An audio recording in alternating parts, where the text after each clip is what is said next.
Isang mapagpalang umaga po sa ating lahat. Ako muli si Mieta Sebastian and welcome to our daily devotion with Pastor Russell Ocampo. And today, our devotion talks about thinking like Jesus. So our scripture is all about Acts chapter 7 verse 54 to 60, NIV and SND version. So, NIV version.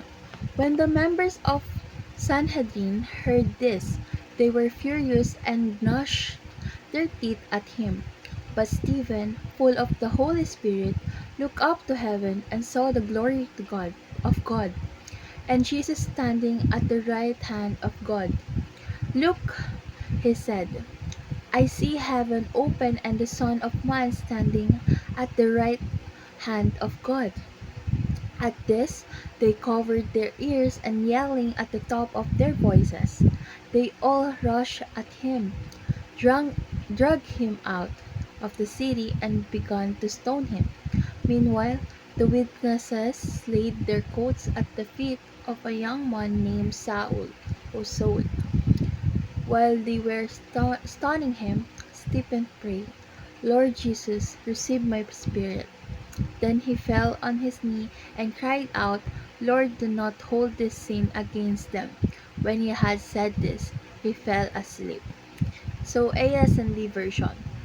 Nang marinig ito ng mga miyembro ng Sanhedrin, nagalit sila ng husto at nanggalaiti ang kanilang mga ngipin laban sa kanya. Subalit si Esteban, puspos ng Espiritu Santo, tumingin sa langit at nakita ang kaluwalhatian ng Diyos at si Jesus na nakatayo sa kanan ng Diyos. Sinabi niya, tingnan ninyo, nakikita kong bumukas ang langit at ang anak ng tao na nakatayo sa kanan ng Diyos. Nang marinig nila ito, tinakpan nila ang kanilang mga tainga at sumigaw ng malakas. Sabay-sabay silang sumugod sa kanya. Ikinaladkad siya palabas ng lungsod at pinagbabato. Ang mga saksi ay naglatag ng kanilang mga balabal sa paanan ng isang binatang tinatawag na Saul. Habang binabato nila si Esteban, nanalangin siya, Panginoong Jesus, tanggapin mo ang aking espiritu. Pagkatapos, lumuhod siya at sumigaw ng malakas, Panginoon, huwag mong iparatang sa kanila ang kasalanang ito. Pagkasabi nito, siya'y namatay. So, yung observation ko po dun sa verses, based po sa video ni Pastor Russell is, ito po ay nagmumula sa Acts o mga gawa. Kumbaga, ito po ay nagpapakita ng matinding pag-uusigi at pananampalataya na Esteban, ang unang martir ng Kristyanismo. Sa harap po kasi ng matinding galit at karahasan mula sa Sanhedrin, si Esteban ay nagpapakita ng napakalalim na pananampalataya at katapangan. So, sa kabila ng kanyang pagkamatay, pinili niyang ipanalangin ang kapatawaran para sa kanyang mga kaaway na isang napakahalagang halimbawa ng pagiging katulad ni Kristo. So, ang kanyang reaksyon na sa harap ng kamatayan ay isang maliwanag na patotoo ng kapangyarihan ng Espiritu Santo sa kanyang buhay. So, dadako naman po tayo sa ating teaching.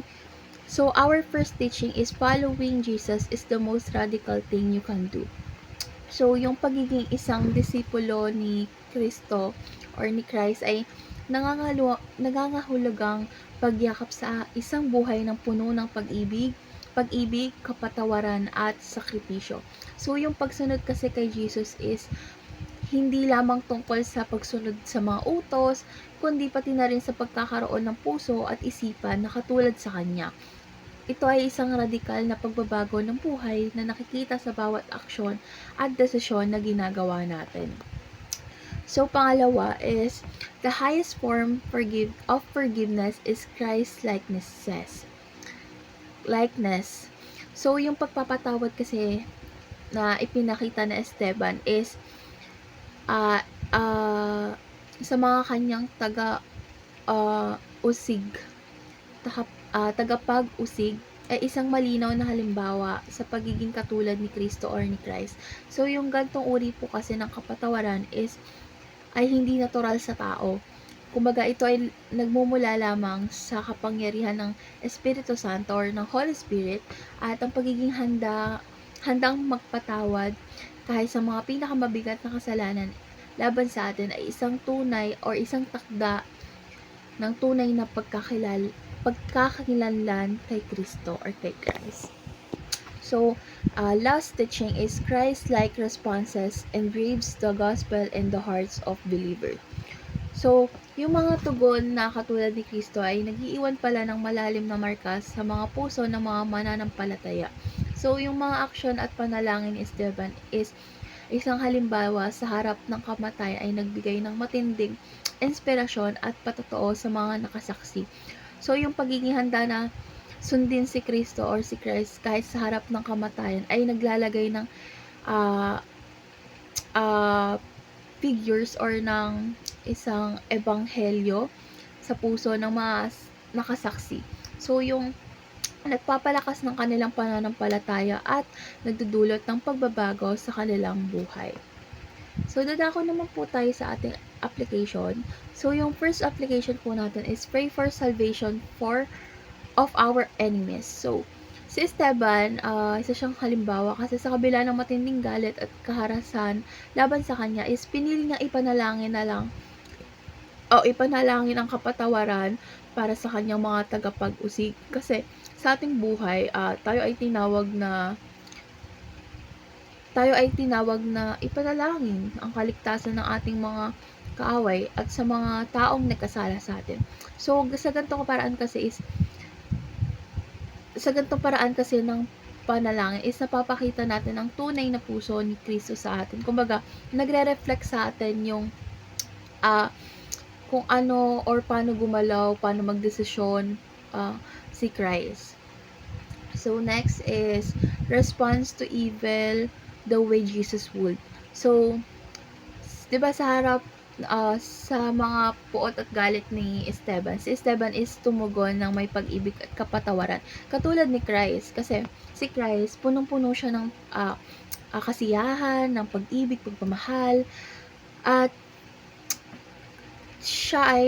tayo ay tinawag na tumugon sa kasamaan, hindi ng galit o paghihiganti, kundi ng kapayapaan at ng pag-ibig.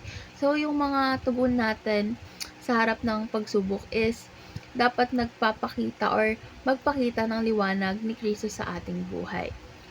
So, last application is let our enemies feel Jesus in us. So, iparamdam natin sa mga nakapaligid sa atin, mga kaaway man natin or kalapit natin, is dapat nakikita nila or nararamdaman nila na nasa atin yung Holy Spirit ni Jesus. Kasi yung bawat action at salita natin is dapat magpakita ng pag-ibig at kapatawaran as well ng kapayapaan na katulad ni Kristo or ni Christ. So, sa ganitong paraan po kasi is magiging instrumento tayo ng Diyos sa pagpapakita ng kanyang pag-ibig sa mundo. So, ang ating buhay po kasi ay dapat maging isang buhay na patotoo ng pag-ibig at kapangyarihan at kapayapaan ni Christ.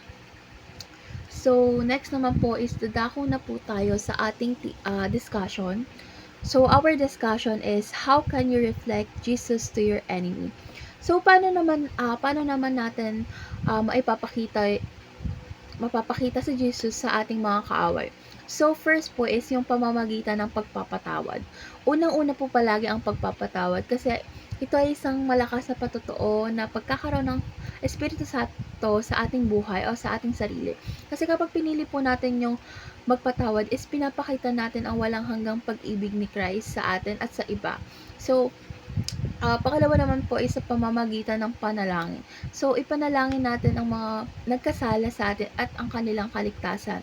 So, sa ganitong paraan po kasi ng panalangin ay nagpapakita ng ating pagtitiwala or trust sa kapangyarihan ng Diyos na magdala ng pagbabago sa puso ng tao.